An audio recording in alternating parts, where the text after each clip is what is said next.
Salut à tous et à toutes et bienvenue sur Arsenal Fans FR. On se retrouve pour une nouvelle vidéo où on va parler du tirage de Ligue des Champions. On est avec Hugo. Hugo, comment ça va? Salut la team, ça va? Tranquille et toi, Younes? Bien? Bah écoute, moi ça va, très tranquille. On est là, on va parler un peu de cette Ligue des Champions, nouveau format qui commence ce jeudi.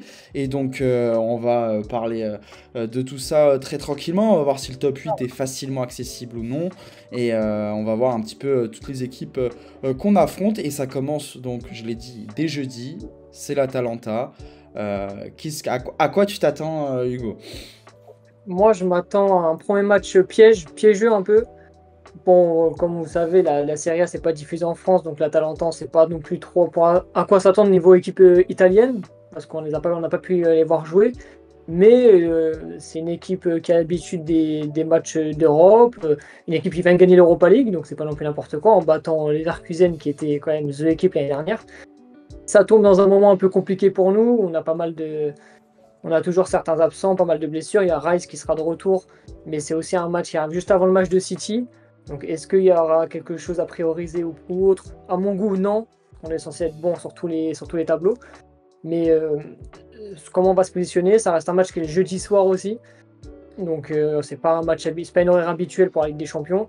Bon, nous c'était habituel parce qu'on était pas mal en Europa League ces derniers temps, mais ça reste pas non plus hyper habituel, donc à voir comment ça se passe. C'est un déplacement qui peut être compliqué pour rentrer dedans, mais je pense en tout cas que si ce premier match, on le commence bien, on y va du bon pied et on le remporte, là, ça nous permet d'être très très bien lancé pour cette campagne et c'est de bon augure pour la suite parce que derrière, après, les gros matchs sont plutôt au début et à la fin, on a les matchs, on va dire, censés être plus faciles pour nous parce que ce sera les matchs contre les chapeaux 3 et 4.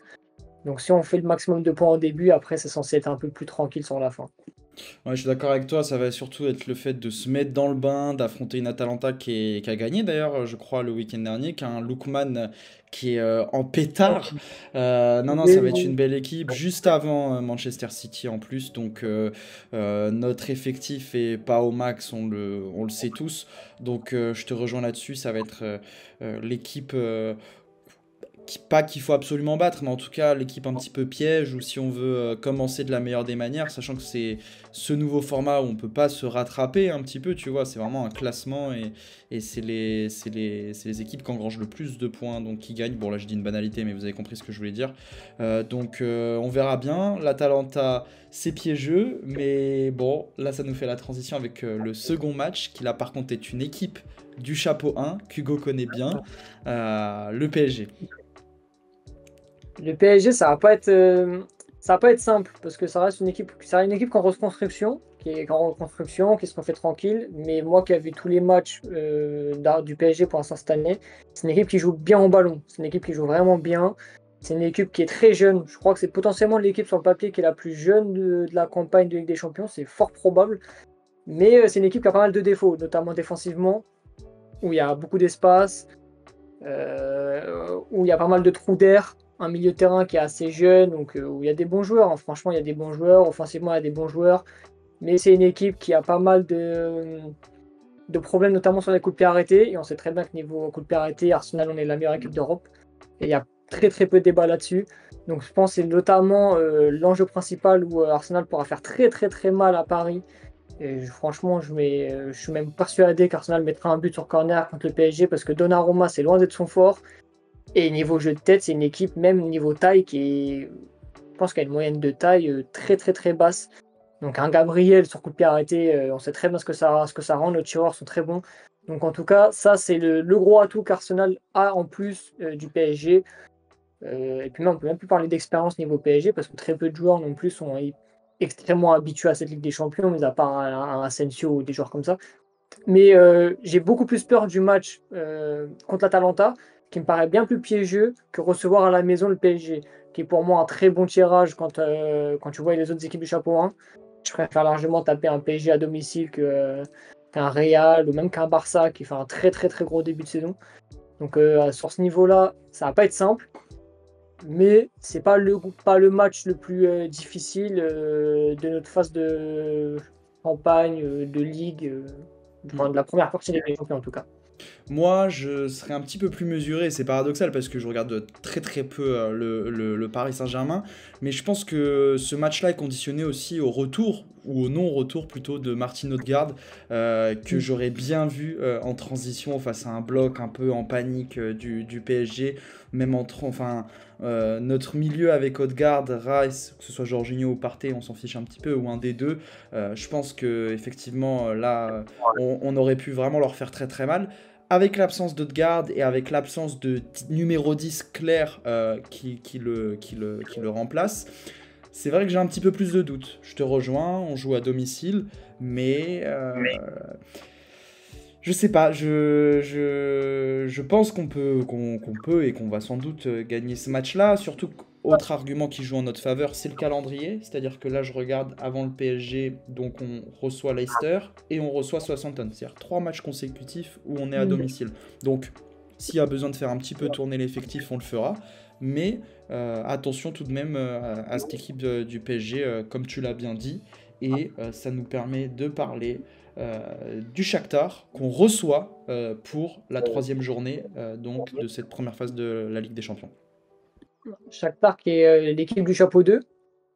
Donc franchement, quand on regarde le chapeau 2, c'est pour ça que niveau tirage au sort, franchement, je pense qu'on est presque l'équipe qui s'en sort le mieux.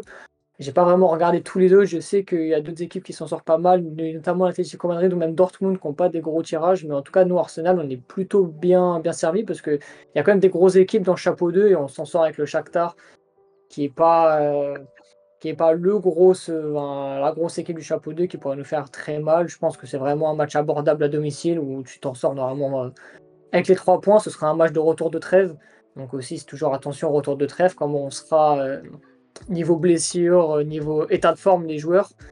Mais c'est un match où tu dois sortir avec les 3 points, où tu dois montrer ta supériorité, ta domination, où tu dois pas non plus avoir beaucoup de crainte, surtout à domicile. C'est un match que tu dois dominer, que tu dois gagner. Là, tu vois, parmi les 3 premiers matchs qu'on a évoqués, je pense que c'est le match où on a le plus de certitude.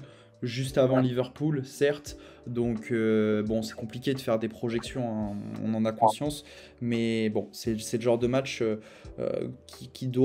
lequel tu dois t'appuyer pour ensuite affronter des Reds de manière très confiante. J'ai rien d'autre à ajouter. C'est peut-être même l'un des rares matchs où tu peux peut-être te dire je peux un peu faire tourner mon effectif, faire jouer certains remplaçants, parce qu'effectivement on a des périodes très serrées en septembre, octobre, donc bon, vous le savez que ce nouveau format il y a plus de matchs, donc c'est encore plus la merde. Mais bon, après on enchaînera Liverpool, Newcastle et le 4e match, donc l'Inter Milan.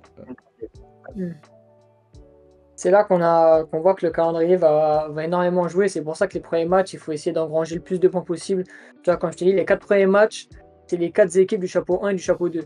Donc si tu engranges le maximum de points sur ces matchs-là, ce qui fait que tes 4 derniers matchs, tu peux un peu plus faire tourner, sachant qu'après tu vas arriver en fin d'année, le Boxing Day, des matchs importants. Boxing Day, on sait que l'année dernière, ça a été très préjudiciable pour nous. Donc il va falloir aussi bien mieux le gérer cette année. Et si tu arrives à engranger le maximum de points en début de Ligue des Champions, qui te permettra déjà dans un premier temps d'être rassuré, d'être dans les 24, et après tu te projetteras pour être dans les 8, parce que pour moi c'est l'objectif. Mais en tout cas, l'Inter, ce sera le match pour moi qui est le plus compliqué de tous nos matchs qu'on a. L'équipe du chapeau 1, une équipe qui est finaliste il y a 2 ans, qui l'année dernière se fait sortir contre l'Atlético, mais qui c'est pas ultra mérité quand tu vois le match aller et tout ce qu'ils ont pu rater au match aller notamment. C'est une équipe où on se déplace là-bas. Ça va pas être simple du tout. Surtout que tu as évoqué l'enchaînement de matchs qu'on a, Liverpool, Newcastle. Pour le coup, c'est le genre des matchs où tu fais pas tourner. On connaît Arteta, ce sera équipe type sur les 3 matchs. Donc à voir comment seront les joueurs, comment seront les états de forme, comment seront les blessures. Mais je reste mesuré parce que je pense que c'est un déplacement où si tu t'en sors avec un match nul, c'est pas un mauvais résultat. Loin de là. Si tu as récupéré pas mal de points avant, si tu fais match nul contre l'Inter et quand tu vois les matchs que tu as derrière, c'est franchement loin d'être un mauvais résultat. Après, évidemment, à chaque match, tu y vas pour les gagner. Mais si tu t'en sors avec un match nul, tu t'en sors plutôt bien sur ta première phase en tout cas. Comme tu l'as dit, l'Inter, équipe maintenant depuis 2 ans qui fait partie un peu des favoris de cette Ligue des Champions. L'an passé, ils sont éliminés, limite, ils ne méritent même pas d'être éliminés. Ils ont un Lautaro Martinez qui fait partie des 10 meilleurs joueurs du monde. Donc effectivement, ce ne sera pas une équipe facile, d'autant plus à l'extérieur.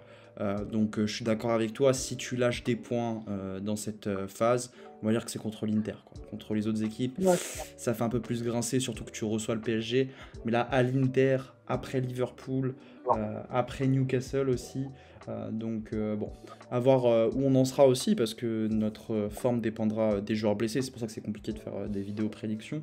Mais voilà, et l'enchaînement qui suit est un petit peu plus tranquille. Non pas parce que c'est Chelsea qu'on affronte après, mais plus parce qu'on reçoit Nottingham. Mais on va à Lisbonne pour affronter le Sporting qui nous laisse un goût amer d'il y a 2 ans maintenant, 2, 3 saisons, où on se fait sortir en Europa, et surtout que le Sporting ont un joueur qui nous intéresse grandement, du moins la fanbase, Victor Gyökeres. Donc bon, c'est censé être une formalité, mais c'est le genre de match un petit peu piège, là aussi, qui font partie de ce nouveau format de la Aussi, Ligue des Champions, où tu peux ne pas te rattraper. bah déjà, quand tu vois les équipes du chapeau 3, pour le coup, là, c'est l'une des équipes les plus compliquées à tirer, encore plus en déplacement. Sporting, qui est aussi un habitué des Coupes d'Europe, qui nous a déjà fait mal. Gyökeres faudra faire très attention. On sait que le mec, il est dans un état de forme où c'est limite, il te met 2 buts par match. À voir ce qu'il va rendre en Ligue des Champions, parce que ça reste une inconnue. Donc on va déjà pouvoir voir dès ce soir contre Lille. On verra ce que ce joueur va donner, mais il faudra faire attention. Ce sera pas un match simple, mais c'est un match où tu dois t'en sortir avec les 3 points. Tu dois avoir aussi un petit esprit de revanche qui doit être un peu dans les esprits des joueurs, parce que la plupart des joueurs étaient là aussi quand on s'était fait éliminer. Donc tu dois aussi penser à ça, à te dire que tu dois dominer ton adversaire, tu dois t'en sortir avec les 3 points. De toute façon, moi je pars du principe où les 4 derniers matchs, c'est 3 points. Les 4 derniers matchs donc, qui sont donc Sporting, Monaco, Dynamo Zagreb et Girona. Donc 4 équipes largement à notre portée. On est français, Monaco, on a l'occasion un petit peu de les voir jouer. En théorie, ça va pas trop nous embêter, surtout que si je dis pas de bêtises, c'est eux qui jouent chez nous. Donc là aussi, petite revanche. Bon là, ça commence à dater, hein, 2014-2015 où ils nous sortent. Mais voilà, donc normalement, pas trop d'inquiétude face à nos amis monégasques. De toute façon, on refera des reviews, entre guillemets, lorsque certains de ces matchs-là approcheront et qui seront peut-être un peu couperés. Mais j'en profite aussi pour toucher quelques mots sur Dynamo Zagreb. Bon, c'est un peu l'inconnu, hein. C'est le genre d'équipe chapeau 4. Chapeau 4, on est d'accord. Ouais, Avec Gérone. ok. Non, Donc, non, il me semble que le chapeau 4, c'est pas Monaco, Gérone, et le Dynamo est dans le chapeau 3. ils sont peut-être chapeau 3 parce qu'ils ont fait un bon parcours. Je sais plus si c'était Europa ou Conférence. Il Mais, me semble que c'est ça. mais dans tous les cas, donc c'est une équipe, bien sûr, vous connaissez le discours un peu bateau, pas sous-estimé, blablabla. Mais on est Arsenal, on est au-dessus. Et même ça arrive au mois de janvier. Au mois de janvier, on sait que c'est le retour de la FA Cup. Donc, si ça peut nous permettre de faire un petit peu tourner, je dis bien un petit peu parce qu'on sait tous très bien qu'Arteta fait quasiment pas tourner, mais et aussi pourquoi pas la période d'implémenter de nouvelles recrues pour le mercato hivernal qui va arriver très vite. Donc voilà, bon, c'est à domicile, c'est avant Aston Villa, c'est après les Wolves. C'est pas la période du siècle, on aura passé le plus dur de cette première partie de saison. Mais voilà, et puis pour Girona, bon, c'était une très belle saison l'an passé, mais bon, ça manque d'expérience en Ligue des Champions, expérience qu'on a acquis après notre élimination face au Bayern. Et voilà, je sais pas si tu avais d'autres choses à ajouter, Hugo, sur les autres équipes. Sur Gérone, c'est une équipe qui a un manque d'expérience, qui s'est affaiblie par rapport à l'année dernière, qui a perdu Dovbyk notamment, donc qui a perdu son meilleur buteur, qui a récupéré quelques petits joueurs. C'est une équipe que je suis pas mal parce que j'aime bien le championnat espagnol, donc je le regarde. Ils sont fait détruire par Barcelone le week-end dernier, mais c'est un Barcelone qui est vraiment très très très fort cette Ouais. année. Et puis Gérone, c'est peut-être une sorte de petit accident aussi. Mais c'est quand même une équipe un peu épouvantail à domicile pour eux, qui peut potentiellement créer quelques petits problèmes et essayer de gratter quelques petits points par-ci par-là. Notamment sur un dernier match où on espère, je pense, qu'on soit déjà qualifié dans les 8 et à voir si ce sera un match à enjeu pour nous ou pas. Mais potentiellement, si c'est un match sans enjeu et on est déjà qualifié, ce ne sera pas censé être un match ultra important pour nous. Dans ces cas-là, on pourrait potentiellement faire tourner, mais ce sera un beau match contre une équipe qui est plutôt joueuse. Donc aussi, ça permet de laisser des espaces. Le Dynamo, je connais très peu, donc pour le coup, je ne vais pas m'avancer dessus. Monaco, qui est une belle équipe. Pour le coup, cette année en Ligue 1, Monaco, c'est une vraie belle équipe. Mais tout comme Gérone, tu t'en sors avec 3 points. encore plus à la maison. Donc normalement, sur ces 4 derniers matchs, en tout cas, tu es censé engranger pratiquement, tu fais vraiment pratiquement du 4 sur 4. Ouais, tu fais du 10 points minimum si on veut être très très optimiste, mais on espère que ce sera vraiment le cas et qu'on soit plutôt réaliste. Mais du coup, moi, ma petite question de fin, c'est vous, dans les commentaires, n'hésitez pas à nous le dire. Actuellement, on est top combien en Europe? Non pas quel classement on fera, c'est la question à laquelle on va répondre un peu avec Hugo, qu'est-ce qu'on vise, mais vraiment pour vous, on est top combien en Europe? Moi, je me dis devant nous Real Madrid, Manchester City, je pense que Barcelone est devant nous actuellement. Je garde le Bayern devant nous et je nous mets à hauteur de Leverkusen. Toi, qu'est-ce que t'en penses? Ouais, Ah, je tu pense mets que les Leverkusen aussi.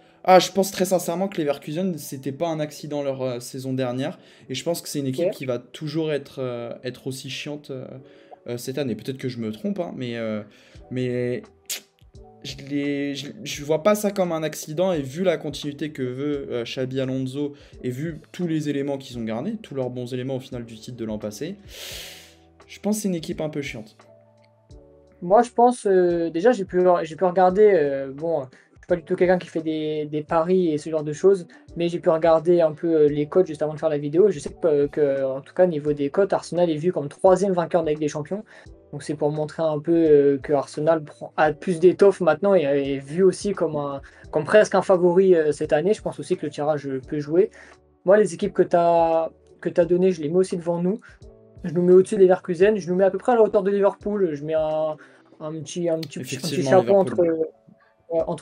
avec Arsenal, Liverpool, juste en dessous des quatre que tu as pu énoncer. Et je nous mets avec l'Inter, potentiellement, ces trois-là qui peuvent être un peu là. Et un chapeau qui est juste au-dessus d'équipes comme le PSG, l'Atlético, Dortmund, que je mets un cran en dessous nous. Mais je nous vois là, dans cette petite bataille. Le Bayern à voir, parce que ça reste aussi une équipe en reconstruction, avec un nouveau coach très inexpérimenté. Donc ça se met un peu au-dessus par rapport à ce qui a pu se passer l'année dernière ou autre, mais je suis plutôt d'accord avec toi. Leverkusen, je les mets un cran en dessous, mais équipe qu'il faudra faire attention, bien évidemment. Mais le Bayern a quelque chose que nous n'avions pas l'année dernière, mais qu'on commence à acquérir un tout petit peu, c'était l'expérience. On s'est fait tuer à l'expérience en réalité l'an passé. Très très beau match à domicile à l'Emirates, mais à l'Allianz Arena, faut dire les termes, ça s'est fait caca dessus. Donc voilà, mais maintenant l'autre question c'est qu'est-ce qu'on accroche pour toi? On accroche le top 3. Moi, j'espère que ce sera le top 8 minimum. Trop difficile de jauger top combien on sera, mais top 8, Hmm. j'y crois et j'espère que ce sera le cas. Moi, je te rejoins. Pour moi, le top 8, c'est pas j'y crois, c'est que c'est une obligation. Déjà, ça t'évite 2 matchs en plus, donc c'est censé être primordial d'accrocher le top 8. Encore plus avec le tirage au sort qu'on a.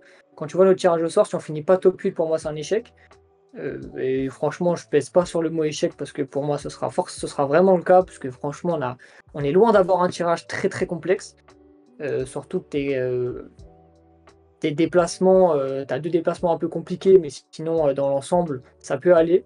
Donc, dans un premier temps, accrocher le top 8. Si tu peux déjà être sûr d'avoir ton top 8 avant d'entamer tes 2 derniers matchs, ce serait déjà très très très très bien. Et après, pour moi, c'est le top 5. Pour moi, on a largement les capacités d'accrocher le top 5. Si je te fais un peu pêle-mêle, on va dire mes petits pronos points, moi déjà, je me vois récupérer 3 points à l'Atalanta, mais ce sera un match compliqué, je pense, qu'à l'expérience. Et puis d'un côté, juste performance individuelle, on peut forcément avoir les 3 points. En étant vraiment, même en ayant une petite crainte des deux équipes du chapeau 1, où je vais mettre juste un point contre le PSG et un point contre l'Inter. En fait, tous les autres, je mets 3 points. Ce qui fait qu'on arrive à peu près 20 points, et avec 20 points, t'es dans le top 3 pour moi. Donc, on peut éventuellement avoir un autre match nul dans cette liste, mais aussi on peut très bien aller battre l'Inter, on peut très bien battre le PSG à domicile. Donc ça va tourner pour moi, autour des 17 points minimum et tu à max, le max. Et est-ce que ce serait pas l'année où peut-être la LDC revient à l'Emirates? Ça, on peut pas y répondre maintenant, mais, ça commence, les gars. Les gars, on arrive. Si cette année, moi, à titre personnel, je vous avais dit l'an passé, ce qui serait une réussite, c'était quart de finale de LDC. On a fait quart de finale de LDC. Cette année, on step up, demi de LDC, et je pense que ce serait réussite, continuité du projet. Et d'autant plus qu'avec le nouveau format de la Ligue des Champions, si tu termines troisième ou quatrième, bah t'affrontes pas le premier du tableau. Tu seras dans Ah, un tableau normalement, tu affrontes le deuxième, je crois, qui sera dans ta partie de tableau. Donc, je sais pas si c'est peut-être pas très clair ce que je dis, mais en tout cas, c'est mais plus c'est un favorable. caractère, en fait. Plus t'es haut, plus c'est favorable. Donc, sauf si gros C'est ça. accident de parcours, je sais pas, moi je suis un peu hypé par ce nouveau format. Je pense qu'on réalise pas tous Ouais, que c'est un format qui va apporter de la fraîcheur. Bon, par contre, qui va tuer les joueurs, ça on est d'accord, c'est de la merde. Mais nous, en tant que spectateurs et en tant que fans d'Arsenal, et même en tant que fans de foot, il va y avoir des matchs tous les week-ends, les meilleures équipes qui s'affrontent aussi tous les week-ends. Donc, à voir, à voir, à voir, mais on espère faire un très beau parcours en LDC et ça nécessitera par contre un bon mercato d'hiver. Ça c'est sûr et certain si on veut espérer une victoire finale. c'est ça. Après, le mercato d'hiver, c'est des joueurs que tu ajouteras. Parce que le mercato d'hiver, il commencera, on sera encore en phase de ligue. Donc, c'est des joueurs que tu pourras mettre que à partir des 16e ou des 8e sur ta liste. Mais ça reste quand même du banc de touche pour faire reposer tes joueurs sur les derniers matchs du championnat LDC. Mais après, ça t'aidera sur la suite. Et même, va falloir bien gérer ton effectif si tu veux être très compétitif sur tes quatre compétitions. Et si tu veux vraiment ramener un trophée cette année, parce que c'est vraiment primordial cette année, en tout cas à mon goût, de ramener au moins un trophée. Et un trophée majeur. La Carabao, c'est cool, hein. Mais si on peut ramener une FA Cup minimum, on est un peu plus content. Ouais, c'est ce qu'on avait dit dans nos vidéos prédictions. Donc voilà les gars, écoutez, merci à tous et à toutes de nous avoir suivis. N'hésitez pas à vous abonner, mettre un petit pouce bleu, tout ça, vous connaissez la chanson. Et puis écoutez, on se dit à une prochaine et très sûrement pour un live face à l'Atalanta. Allez, salut tout le monde! Salut les gars!